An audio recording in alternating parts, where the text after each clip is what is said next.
সবাইকে আন্তরিকভাবে স্বাগত। যে যেখান থেকে আমার এই ভিডিওটি দেখছেন সবার জন্য আন্তরিক শ্রদ্ধা, সম্মান এবং শুভকামনা। নিয়োগ দুর্নীতি নিয়ে একটি বিস্ফোরক তথ্য কিন্তু কয়েকদিন যাবতই শোনা যাচ্ছে, সামনে এসেছে।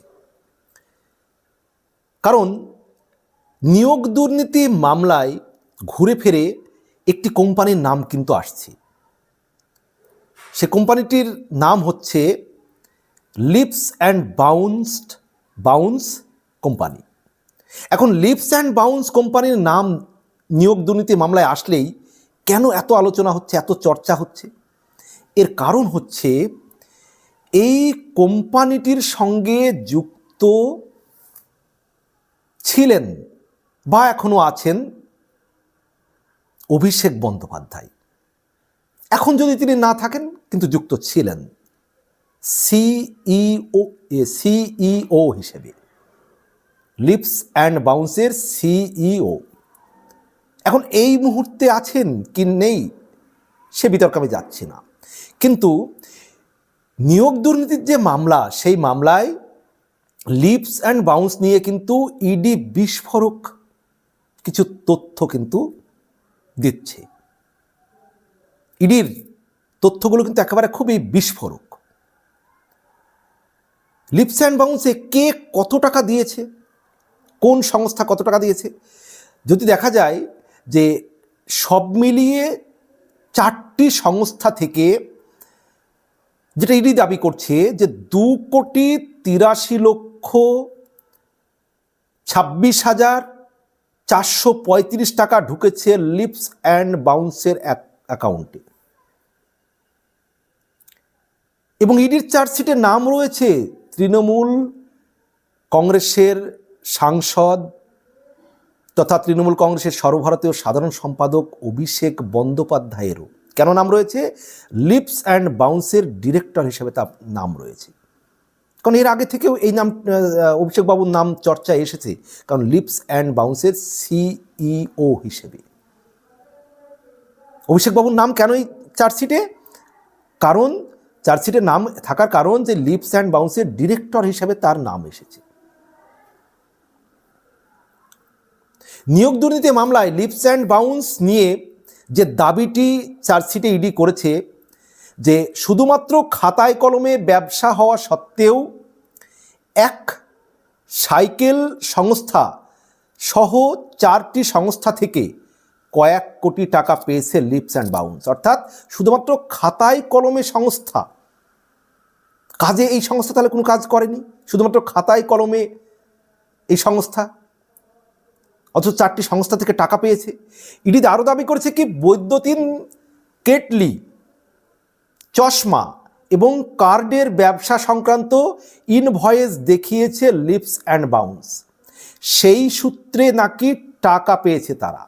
আর সেই নিয়ে ইডি চার্জশিটে উল্লেখ আছে লক্ষ্মী সাইকেল প্রাইভেটের মালিকের বয়ান।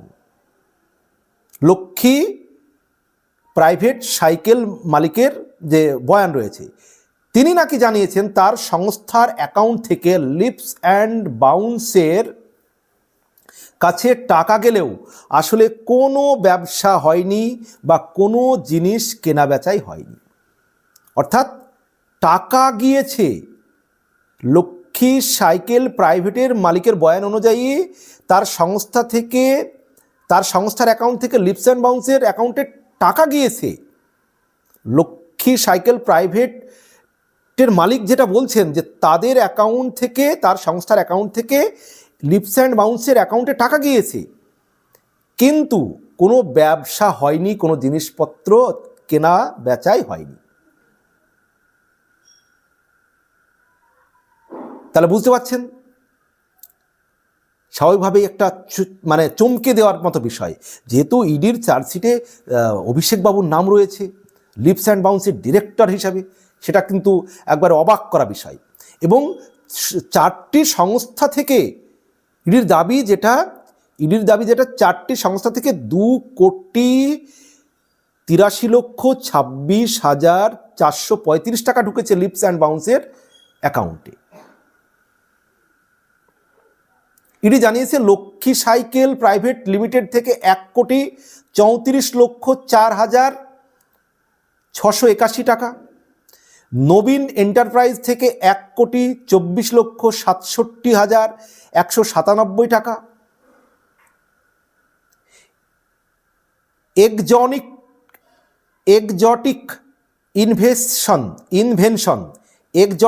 ইনভেনশন এন্টারপ্রাইজ নামে একটি সংস্থা থেকে প্রায় 14,50,000 টাকা, ইন্টিগ্রেটেড ইনভেনশন ট্রেডিং সংস্থা থেকে 10,04,558 টাকা। এই টাকাগুলি ঢুকেছে লিপস অ্যান্ড বাউন্সের অ্যাকাউন্টে, লিপস অ্যান্ড বাউন্সের। তাহলে চিন্তা করুন, এবং এই 4টি সংস্থা থেকে মোট 2,83,26,435 টাকা ঢুকেছে 4টি সংস্থা থেকে মোট। এখন এটা আলোচনায় খুব ইম্পর্টেন্ট হয়ে উঠছে কেন? কারণ আমরা জানি যে প্রাথমিক নিয়োগ যে দুর্নীতি মামলা, সেই মামলায় আদালতে যে 5ম সাপ্লিমেন্টারি চার্জশিট দিয়েছে ইডি, সেই সাপ্লিমেন্টারি চার্জশিটে রিপোর্টে দাবি করা হয়েছে, সেই চার্জশিটের শুরুতেই আছে লিপস অ্যান্ড বাউন্সের নাম। প্রাথমিক নিয়োগ দুর্নীতি মামলায় আদালতে 5ম যে সাপ্লিমেন্টারি চার্জশিট জমা দিয়েছে ইডি, সেই রিপোর্টে দাবি করা হয়েছে, সেই চার্জশিটের শুরুতে লিপস অ্যান্ড বাউন্সের নাম রয়েছে। ওই সংস্থার সঙ্গে নাম জড়িয়ে আছে তৃণমূল কংগ্রেসের সাংসদ সর্বভারতীয় সাধারণ সম্পাদক অভিষেক বন্দ্যোপাধ্যায়ের নামও। এছাড়া রাজ্যের প্রাক্তন শিক্ষামন্ত্রী পার্থ চট্টোপাধ্যায়ের স্ত্রীর নামে গড়া তহবিলের নামও রয়েছে সেই চার্জশিটে। তো অন্য নামগুলি আছে, মোট 29টি নাম যোগ করা হয়েছে এই নতুন চার্জশিটে। আরও অনেক নাম রয়েছে, পার্থ চট্টোপাধ্যায়ের জামাই কল্যাণময় ভট্টাচার্য থেকে আরও অনেকের এই চার্জশিটে নাম রয়েছে। যাই হোক, নাম রয়েছে। তো এখন মোস্ট ইম্পর্টেন্ট হিসেবে আসছে যে অভিষেক বাবুর নাম চলে আসাতে, তার লিপস অ্যান্ড বাউন্সের নাম চলে আসাতে। কারণ অভিষেকবাবু একাধিকবার চ্যালেঞ্জ করেছেন যে যদি অবৈধভাবে 10টি টাকাও তার অ্যাকাউন্টে ঢোকে বা তিনি নিয়ে থাকেন, তাহলে তিনি নিজেই শাস্তি নেবেন। তাকে শাস্তি দেওয়ার জন্য ইডি লাগবে না, সিবিআই লাগবে না, এরকম একটা চ্যালেঞ্জ কিন্তু তিনি করেছেন।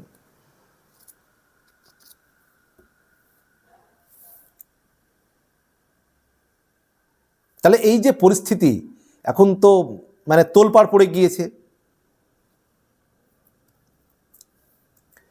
আবার যদি দেখি যে অভিযুক্ত হিসাবে লক্ষ্মী সাইকেল প্রাইভেট লিমিটেড এবং নবীন কুমার গুপ্তরও নাম রয়েছে। চার্জশিটে দাবি করা হয়েছে সাইকেল সংস্থার মালিক নবীন কুমার গুপ্ত জেরায় মেনে নিয়েছেন তার সংস্থার অ্যাকাউন্ট থেকে টাকা যেত লিপস অ্যান্ড বাউন্সের অ্যাকাউন্টে। সেই টাকা এবং সেই সংক্রান্ত ভুয়ো ইনভয়েস জোগাড় করে দিতেন মনোজ মানহত। মনোজ একটা কি নাম আছে আর কি। প্রসঙ্গত এই লিপস অ্যান্ড বাউন্সের অন্যতম ডিরেক্টর ছিলেন কিন্তু সুজয় কৃষ্ণ ভদ্র, যাকে কালীঘাটের কাকু বলে সবাই ডাকে আর কি। সেই কালীঘাটের কাকুরও কিন্তু লিপস অ্যান্ড বাউন্সের অন্যতম ডিরেক্টর ছিলেন। এখন সব মিলিয়ে ঘুরে ফিরে যেটা আসছে, আরও অনেকের নাম আছে, আরও সংস্থার যারা বিভিন্ন জনের নাম আছে, কিন্তু মূল ইম্পর্টেন্ট হিসেবে আসছে যে নামটি, সেটা কিন্তু তৃণমূল সাংসদ অভিষেক বাবুর নাম। যেহেতু তার লিপস অ্যান্ড বাউন্স যে সংস্থা, সেই সংস্থার নাম কিন্তু চার্জশিটে, ইডির যে দেওয়া চার্জশিটে সেখানে কিন্তু চলে আসছে। সাপ্লিমেন্টারি চার্জশিটে। এখন এটা নিয়ে ব্যাপক আলোচনা সমালোচনা চলছে। এখন দেখা যাক অভিষেকবাবু শেষ পর্যন্ত মুখ খুলে কী জবাব দেন। বাকি আপনারা কে কী মনে করছেন জানাবেন কমেন্ট করে, কমেন্ট বক্সে বিনীত অনুরোধ রইল। আর এখনও যে সমস্ত স্যার ম্যাডাম বোন বন্ধু ভাইয়েরা আমার চ্যানেলটি সাবস্ক্রাইব করেননি, মুকুল স্যার ইউটিউব চ্যানেলটি, প্লিজ আমার চ্যানেলটি সাবস্ক্রাইব করে পাশে থাকবেন। আপনাদের সমর্থন, আপনাদের ভালোবাসা একান্তভাবে কাম্য। সবাই ভালো থাকবেন, সুস্থ থাকবেন, সবার জন্য শুভকামনা।